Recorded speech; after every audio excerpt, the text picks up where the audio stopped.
Bismillahirrahmanirrahim. Assalamualaikum warahmatullahi wabarakatuh. Bismillah, alhamdulillah, wassalatu wassalamu ala habibillah Sayyidina Muhammad ibn Abdillah wa ala alihi wa sahbihi wa mawalah.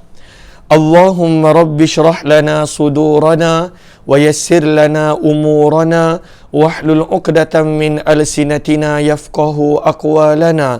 Allahumma faqqihna fid din wa 'allimna at-ta'wil.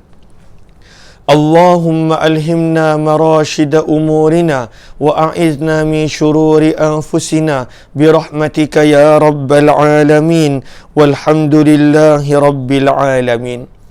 Ahlan kepada sahabat-sahabat semua, selamat petang. Salam pertemuan pada siri yang ke-111 daripada program Hamba Ilahi, di mana kita akan berkongsi, meneliti dan menghayati karya Imam An-Nawawi rahimahullahu ta'ala daripada kitab beliau yang terkenal, yang lebih dikenali sebagai Al-Adhkar An-Nawawi ataupun kitab Al-Adhkar Imam Nawawi. Ahlan kepada sahabat yang bersama. Saya nampak di ruang komen ada Arif Taib, Nur Hayati Yahya, Hardi Suhaimi, Zaharah Alias, Jamalia Manab, Ummi Zayhadi, Galik Sprit, Zainur Rafa, kemudian Aminah Hitam, Zimah Don, Fadzil Hashim, kemudian Muslimah Mahmud, Zakia Muhammad Nin, Neni Ros, Safia Sapian, Zahara Alias, Nordin Cik Din, Nurazia Mukhtar, Ida Nur Shima, Farida Ismail, Ayahman, Kamiza, Elvira, Fauzan Muhammad, Nur Zaidah Jailani, Ija Rahman, Rahila Junaid, Nurul Hidayat, Wan Normah, Zahini Wahid, kemudian Karimah binti Abu Bakar, Tuan Nur Rahim Sharif, Nur Ahmad Darus, Nur Zima Hasbullah, Sufiah Majid, Laila Umar, Az-Zahra dan juga Arba'inah Ba'inah serta sahabat-sahabat yang lain. Terima kasih kepada semua. Ahlan wa sahlan wa marhaban bikum diucapkan kepada semua. Waalaikumsalam warahmatullahi wabarakatuh. Kepada semua yang memberi salam, terima kasih kepada sahabat-sahabat yang melapangkan masa dan bersama. Alhamdulillah, kita sedar tak sedar dah masuk siri yang ke-111. 111.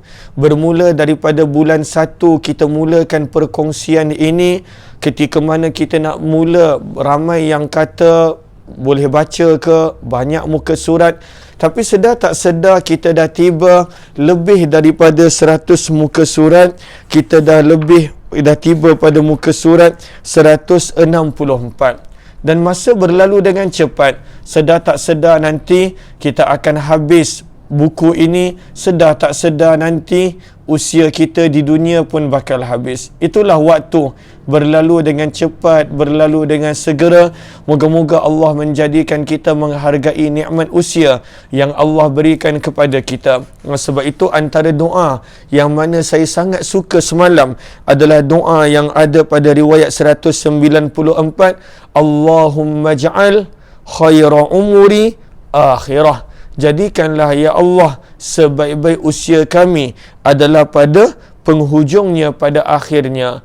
Lagi kita tiba pada penghujung usia kita, umur kita, lagi baik amalan kita, lagi baik perbuatan kita, lagi dekat kita dengan Allah Subhanahu wa ta'ala. Sebelum kita mula, apa kata sama-sama kita perbetulkan dahulu niat kita. Moga-moga pertemuan kita adalah kerana Allah Subhanahu wa ta'ala.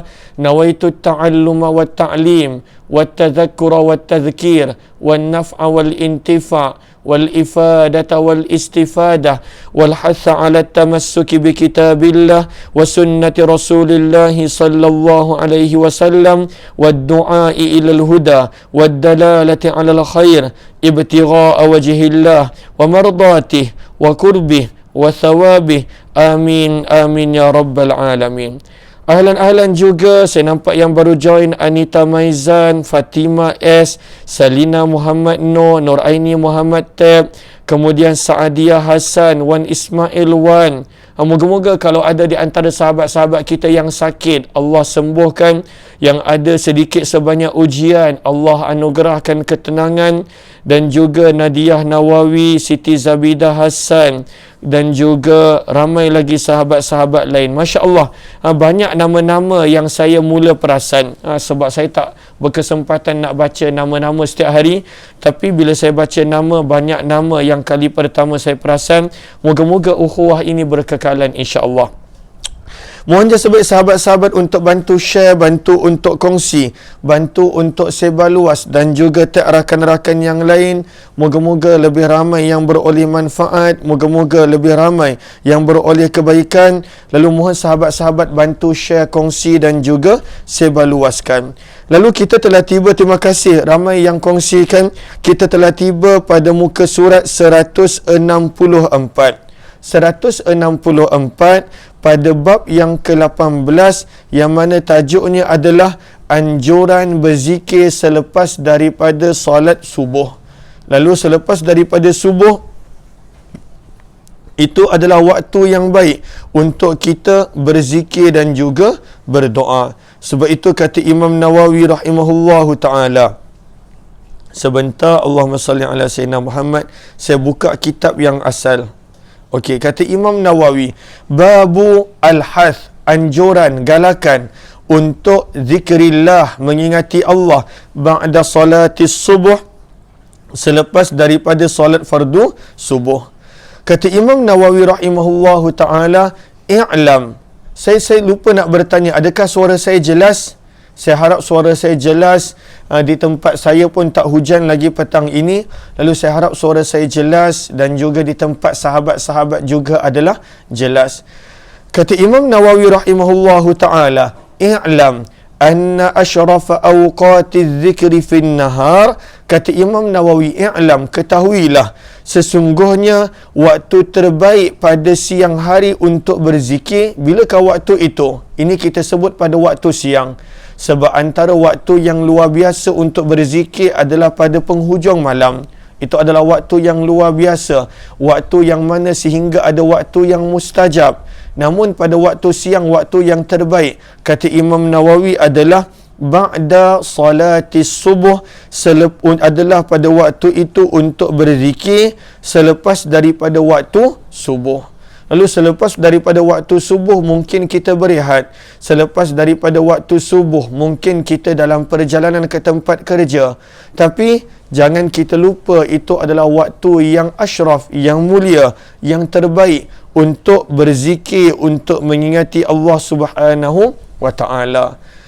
Kenapakah ianya waktu terbaik? Sebab ada banyak riwayat yang menceritakan tentang zikir-zikir yang patut dibaca pada waktunya. Selain daripada kata Ibnu Allan rahimahullahu ta'ala, likaunihi, kerana pada waktu subuh itu, selepas solat fardu subuh itu adalah waktu yang banyak malaikat ada padanya. Apakah dalilnya? Dalilnya adalah surah Al-Isra, juz yang ke-15, pada ayat yang ke-78, firman Allah, wa Qur'anal Fajr, dan Al-Quran yang dibacakan pada waktu subuh, pada waktu fardu subuh. Kenapa ianya waktu yang terbaik? Inna Qur'anal Fajri kana mashhuda, sesungguhnya pembacaan Al-Quran pada waktu subuh ataupun pada fardu subuh, pada waktu itu mashhuda, dihadiri oleh para malaikat. Ianya waktu yang begitu banyak para malaikat. Maka patut waktu itu kita gunakan untuk mengingati Allah, untuk berzikir kepada Allah, berdoa kepada Allah Subhanahu wa ta'ala. Lalu sebenarnya begitu banyak kelebihan yang dan juga zikir-zikir yang datang ketika mana patut dibaca waktu subuh. Tapi Imam Nawawi ceritakan sebahagiannya. Kalau kita lihat dalam kitab Futuhatur Rabbaniyah, ada begitu banyak dibawakan riwayat-riwayat, dalil-dalil mengenai tentang zikir yang patut dibaca ketika mana usai dan selepas solat fardu subuh. Imam Nawawi membawakan beberapa riwayat di antaranya.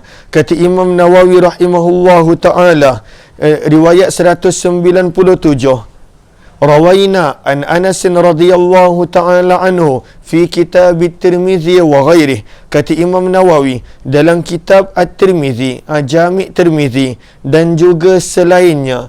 Lalu selainnya daripada kitab mana? Sahabat-sahabat boleh catat, kerana Imam Nawawi sebut selain, Imam Nawawi tak sebut kitab apa. Maka ada dalam riwayat Imam At-Tabrani daripada perawi yang sama, Abu Umamah. Ada dalam riwayat Ahmad, dan juga riwayat Nasa'i, dan juga riwayat Ibnu Majah daripada sahabat Nabi perawi yang lain, Jabir bin Samurah. Lalu bila Imam Nawawi kata dan selain Tirmizi, maka pada waktu itu ada juga dalam riwayat Imam Tabrani perawi yang sama, iaitu Abu Umamah Anas bin Malik, seperti mana yang kita nampak. Dan riwayat ini ada juga dalam riwayat Ahmad, Nasa'i, dan juga Ibnu Majah, tetapi daripada perawi yang berbeza, sahabat yang berbeza, iaitu Jabir bin Samurah radhiyallahu ta'ala anhu. Maka apakah sabdaan baginda Nabi SAW? Sabda Nabi SAW, man, barang siapa ataupun sesiapa, solat yang melakukan solat al-fajr, fajar ataupun fardu subuh. Bagaimanakah dia solat fardu subuhnya? Fi jama'ah, secara berjemaah. Lalu walaupun mungkin kita pada waktu ini, contohnya macam di Selangor, kebanyakan masjid pada waktu itu yang dibenarkan hadir adalah pentadbir ataupun ahli jawatan kuasa dan sebagainya, ataupun ada masjid yang mungkin ditutup kerana pada waktu itu ada kes dan sebagainya. Namun di mana jua kita berada, kita patut solat berjemaah dengan keluarga, dengan pasangan isteri, dengan suami, dengan anak, dengan ibu dan dengan bapa dan sebagainya. Maka sabda Nabi SAW, barang siapa yang melaksanakan solat fardu subuh secara berjemaah, lepas dia solat subuh, apa yang dia buat? Maka disebutkan di sini, summa, kemudian qa'ada, dia duduk. Dalam kitab Al-Hirs disebutkan di sini duduk itu bukanlah pada waktu itu syarat, tetapi syaratnya adalah pada waktu itu perkataan yang selepasnya, yadhkurullaha, pada waktu itu dia berterusan mengingati Allah. Lalu dalam kitab Al-Hirs disebut yang utamanya bukan sekadar duduk, walaupun sebenarnya banyak para ulama menyebut dia pada waktu itu berterusan duduk dekat tempat solat dia, di atas sejadahnya. Tetapi ada juga dalam sebahagian kitab, contohnya dalam kitabul Hirs, yang mana dibawakan juga riwayat pada waktu itu walaupun dia berpindah tempat duduk, walaupun pada waktu itu dia bangun, namun dia berterusan berzikir. Maka di sini disebut summa qa'ada yadhkurullah ta'ala, kemudian dia duduk dan terus berzikir kepada Allah Subhanahu wa ta'ala. Lalu boleh catat dekat perkataan duduk, apa yang boleh catat di situ? Dalam kitabul Hirs disebut walaupun bangun ataupun berdiri ataupun baring, namun pada waktu itu dia berterusan zikir. Ai istamarra ala hali zikri, dia berterusan zikir selepas daripada fardu subuh. Sama ada sawaun kana qa'ima, sama ada dia berdiri, au qa'ida ataupun duduk, au muttaji'a ataupun pada waktu itu baring. Cumanya yang afdal apa? Dia berterusan duduk dekat atas tikar solat dia, dekat tempat solat dia. Kenapa nak disebutkan di sini? Kerana ada yang pada waktu itu mengatakan macam mana dia nak amalkan hadis ni, sebab mungkin kena kerja, kena mulakan perjalanan ke tempat kerja. Ada yang mungkin pada waktu itu memang dia tak boleh terus duduk, ada tanggungjawabnya. Maka sebab itu kita boleh ambil poin yang dibawa oleh Ibnu Allan, dinukilkan daripada kitabul Hirs, Harazai Hirs, yang mana yang penting pada waktu itu adalah berterusan zikir, berterusan ingat Allah, walaupun pada waktu itu dah berubah keadaan daripada duduk kepada berdiri ataupun kepada yang lain. Cuma kalau baring, bahaya baring. Nanti kalau baring, nanti takut dibawa ke alam lain, takut tertidur. Maka sama ada pada waktu itu duduk ataupun berdiri ataupun melakukan aktiviti ke tempat kerja dan sebagainya, cumanya mestilah berterusan berzikir untuk mendapat pada waktu itu, untuk mendapat akan kelebihan yang ada disebut dalam riwayat ini. Okey. Maka sabda Nabi SAW, "Thumma qa'ada", kemudian dia duduk. Yazkurullah Ta'ala, pada waktu itu mengingati Allah. Lalu sampai bila dia berterusan ingat Allah? Hatta, sehinggalah tatlu asy-syams, sehinggalah terbitnya matahari, ataupun kalau dekat jam-jam masjid dan surau, waktu syuruk. Waktu syuruk adalah waktu matahari mula terbit. Tapi waktu tu belum boleh solat lagi. Waktu syuruk, waktu matahari terbit, belum boleh solat. Sebab itu dibawakan perkataan selepasnya thumma, kemudian. Kemudian maksudnya bukan terus, beberapa ketika selepas itu. Sebenarnya bilakah boleh mula solat selepas matahari terbit? Lebih kurang 16 minit. Lalu contohnya matahari terbit pukul berapa sekarang? Kita tengok sekejap. Kita tengok website JAKIM ni, waktu solat JAKIM. Waktu solat JAKIM disebutkan di sini kawasan Putrajaya, waktu syuruk adalah 7:1 minit. Syuruk 7:1 minit. Bererti bila syuruk waktu subuh dah habis, matahari dah mula terbit. Tapi waktu syuruk tu tak boleh terus solat.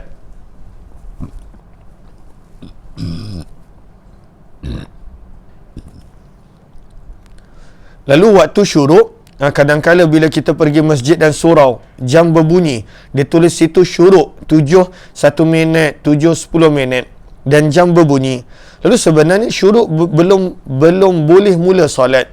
Sebab itu sekadar nak menandakan subuh dah habis, dan syuruk maksudnya terbit. Syuruk di sini bukanlah maksud solat isyraq. Solat isyraq pun adalah 16 minit selepas itu.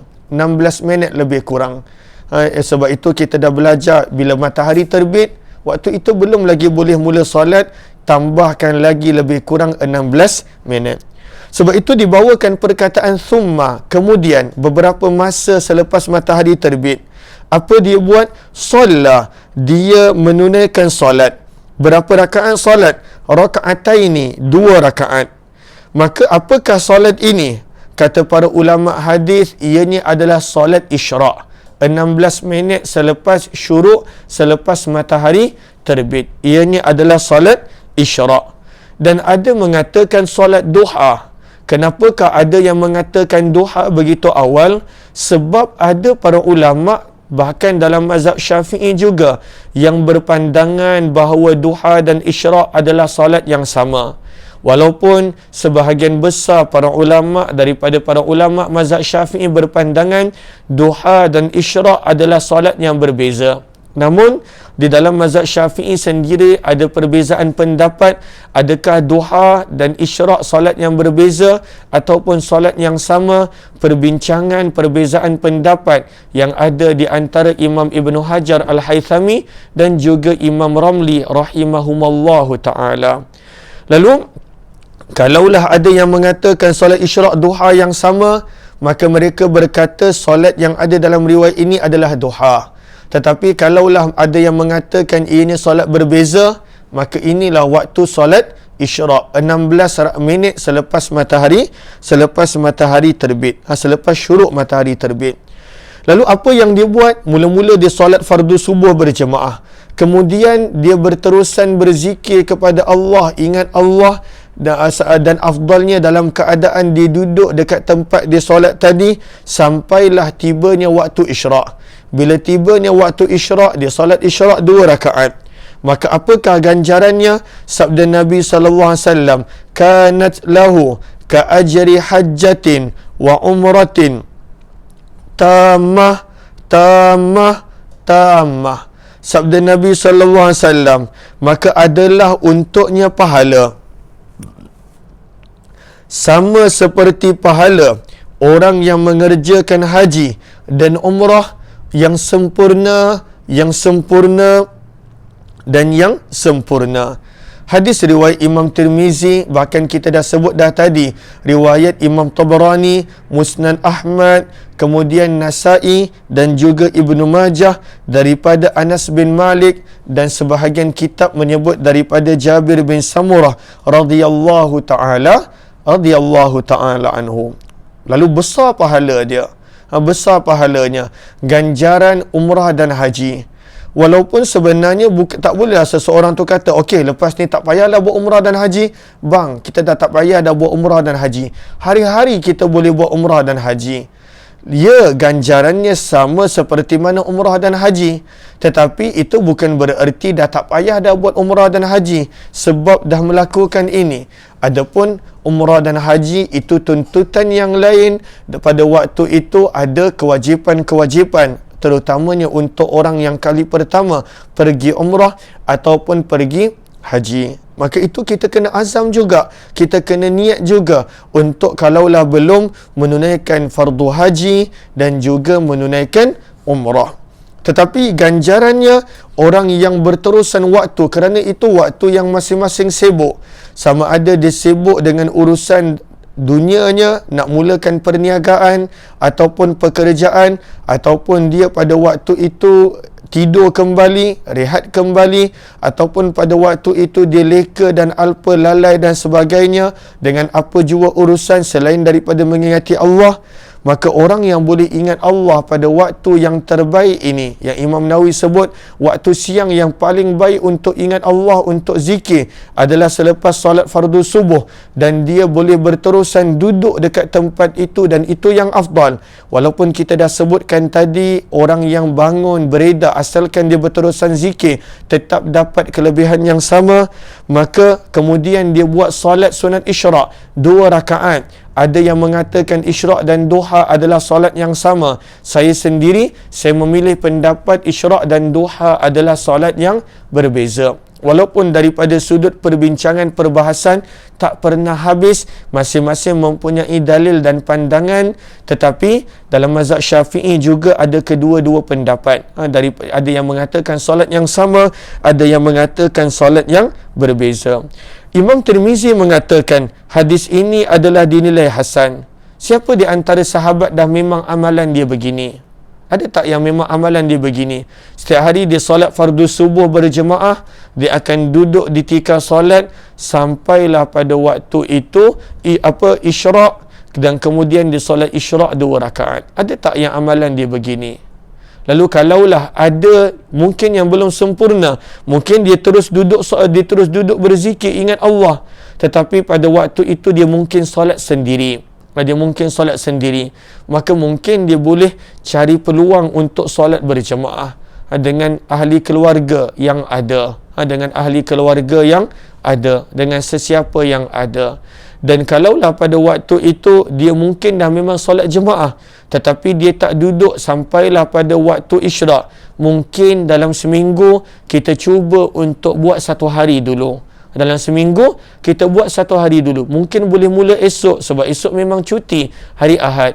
Dan kalaulah pada waktu itu solat berjemaah pun kita buat, duduk berzikir pun kita buat, tapi mungkin kita tak tunaikan solat 2 rakaat isyraq, ataupun ada yang mengatakan duha, maka mungkin kita boleh buat begitu. Dan kemudian pada waktu itu kita akan mendapat ganjaran haji dan umrah. Nabi sebut 3 kali, tamah, ganjaran yang sempurna, ganjaran yang sempurna, ganjaran yang sempurna. Kata Imam Tirmizi, hadis ini adalah hadis yang hasan, yang mana sanadnya adalah sanad yang baik. Maka ini 3 benda. Solat fardu subuh, solat fardu subuh berjemaah, sebaik-baiknya kekal duduk di tempat yang sama, kerana ada banyak riwayat yang menekankan perkara itu. Yang keempat, ingat Allah, berzikir, membaca Al-Quran, berdoa, apapun perbuatan. Dan yang kelima, pada waktu itu melakukan solat 2 rakaat isyraq, maka dia akan beroleh ganjaran dan pahala ini. Allahumma salli ala Sayyidina Muhammad wa ala ali Sayyidina Muhammad. Riwayat yang ke-198, riwayat 100, dah 625. sedar tak sedar tinggal 5 minit sahaja. Lalu riwayat ini panjang sedikit, riwayat Imam Tirmizi, kita baca sedikit. Riwayat 198 dalam kitab Imam Tirmizi dan selainnya. Ahlan-ahlan kepada sahabat yang baru join, mohon jasa baik untuk bantu share, bantu untuk kongsi, bantu untuk sebar luas dan juga tag rakan-rakan yang lain. Moga-moga lebih ramai yang beroleh manfaat. Riwayat 198 dalam kitab Imam Tirmizi dan selainnya. Apakah selainnya? Maka kata Ibnu Allan rahimahullahu ta'ala, selainnya, contohnya riwayat ini ada di dalam riwayat Imam Nasa'i. Daripada Abu Dzar Al-Ghifari radhiyallahu ta'ala anhu, kata Abu Dzar, Nabi sallallahu alaihi wasallam bersabda, man qala, barang siapa yang mengucapkan perkataan berikut, fi duburi salati subuh, selepas daripada solat subuh, dalam keadaan pada waktu itu dia tak berganjak daripada tempat duduknya sebelum dia berkata-kata. Dan insya-Allah riwayat ini kita akan sambung esok insya-Allah. Lalu mohon maaf sahabat-sahabat, pagi tadi tak sempat berkongsi hayati Quran. Moga-moga setiap daripada kita Allah anugerahkan kesihatan yang berpanjangan, kesihatan dalam ketaatan.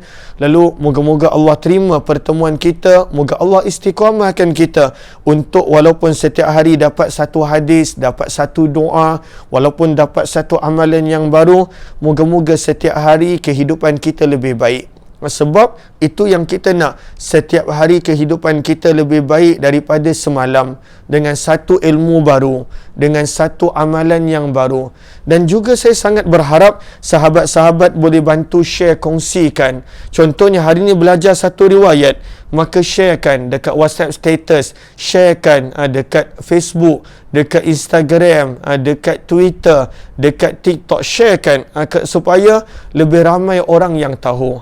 Mungkin yang membaca tak semua akan mengamalkan, tapi inilah ilmu yang bermanfaat.